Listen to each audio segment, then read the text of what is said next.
right. Does anybody want to start it up this week? I will start it up. First of all, I knew about the BP oil spill. I kind of just got a surface level like headline. I didn't realize how really truly terrible it was for not just the environment, but I didn't realize how many like lives were lost. It was just like extremely sad. I think the way that BP handled the crisis was just a really good example of what not to do. They did absolutely everything wrong. They were presented with so many opportunities to change their ways, but they didn't. The issues were being communicated to the leaders of the organization, but they just didn't listen. Um, they continued to push on with like their faulty equipment, and I think the worst part is when people died, they just paid off their families for their silence. There's no real compassion. And I think above anything else, especially concerning leadership during a crisis, I think organizations need to instill just a sense of compassion and how important that is. Aside from like developing like crisis management plans and trying to reestablish a new image for themselves and following all those kind of protocols, which were like listed in our reading. Aside from all that, I think there just needs to be like a sense of compassion for one another and a genuine desire to heal. That was like my big takeaway from the video and the reading for the week.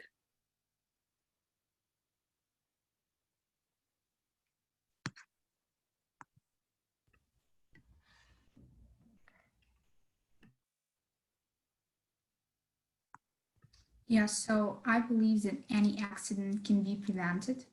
Our book suggests some steps of how to act in a crisis in early stages, such as recognizing danger signs or developing a crisis management plan or being able to act and react. I totally agree with those suggestions.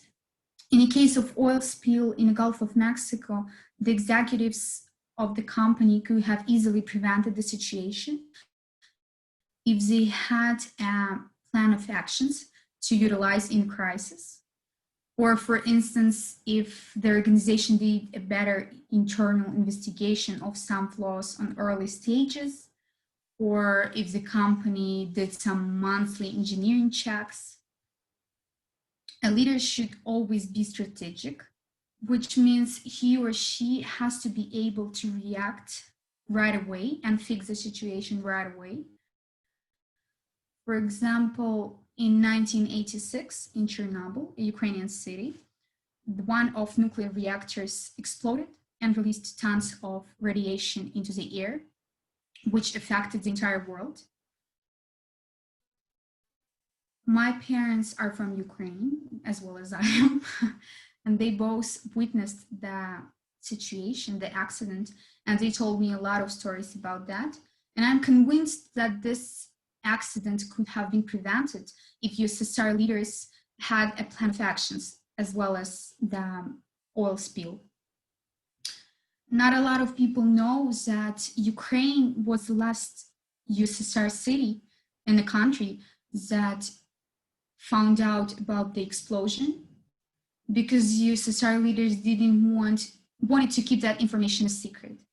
So for 10 days, Ukrainian people lived a normal life after the most powerful radioactive explosion without even knowing that. A lot of people died several months after the accident. The major problem there was a lack of training for engineers working in that station. Moreover, USSR leaders didn't even know how to fix the problem because they didn't have the necessary garments for people to wear to work with the radiation. In other words, no one was prepared to deal with the crisis. And I like to compare this situation with the oil spill because I think they are pretty similar. And although today the world has a knowledge and a technology, Ukrainian governments still cannot totally solve the problem and the situation with the reactor, because even today, this particular reactor contaminates thousands of chemicals into the air. Country leaders do not want to spend money on buying and purchasing the needed covering for the reactor and hiring professionals to instruct and consult the situation. I believe that leaders of organization as well as country leaders need to learn on others, on to see others' examples and learn how to not be a leader. And of course, leaders need to prepare others for crisis by providing some kind of training or equipment or plan of actions.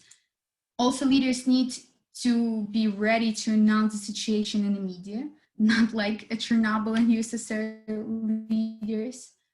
So others will know what to do, what course of actions they need to take. For instance, friends of my family wanted to leave the country when they found out about the Chernobyl disaster, but they couldn't because their child was already very sick because of the radiation and everything. So if leaders would announce that to the media, there wouldn't be so much death and so much problem with that. Yeah, I completely agree with what you both have said.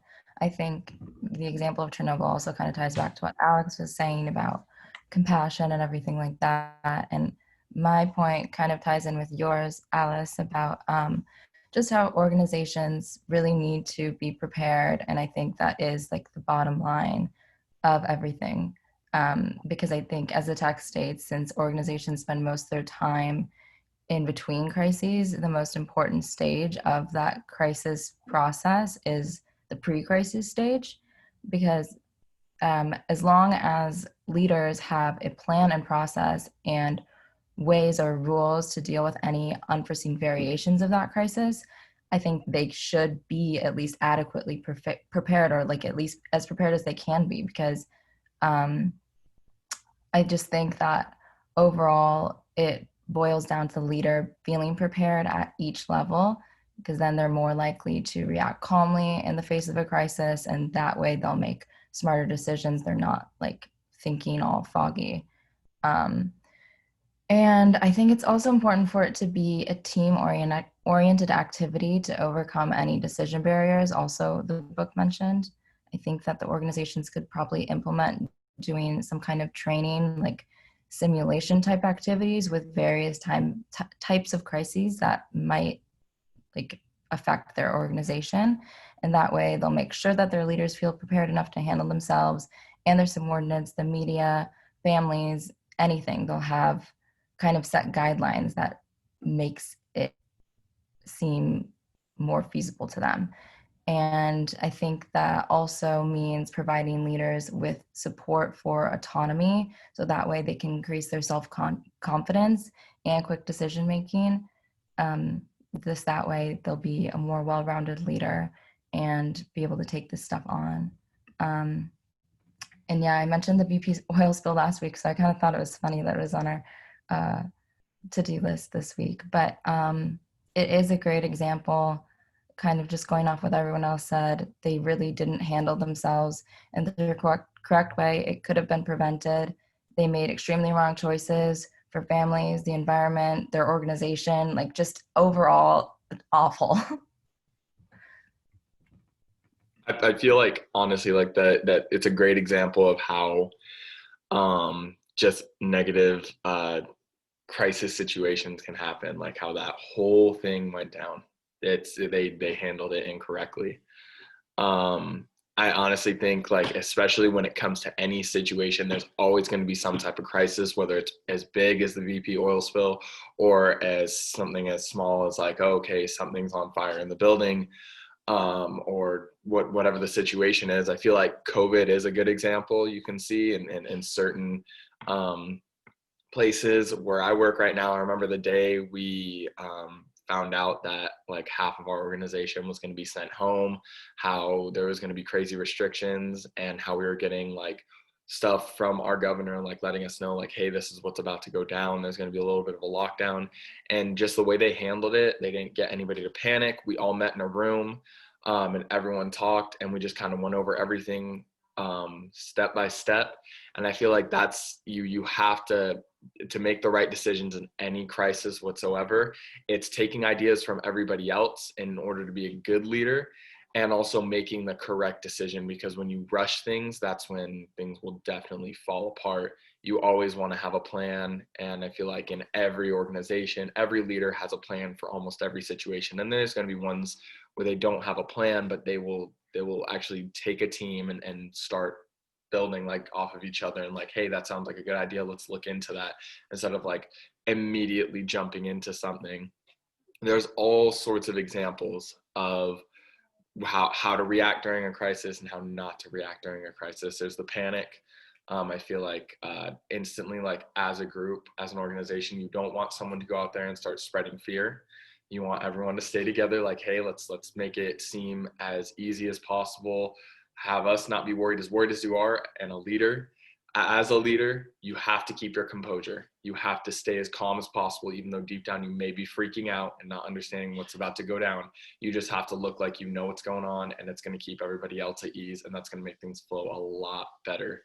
But I just feel like just in order to be a great leader in crisis situations, it's keeping your composure, not making quick decisions, and just working with everybody around you, instead of just being, nope, I'm going to take this up on myself, because there's no one person that can handle a crazy situation by themselves. All right. You guys all good?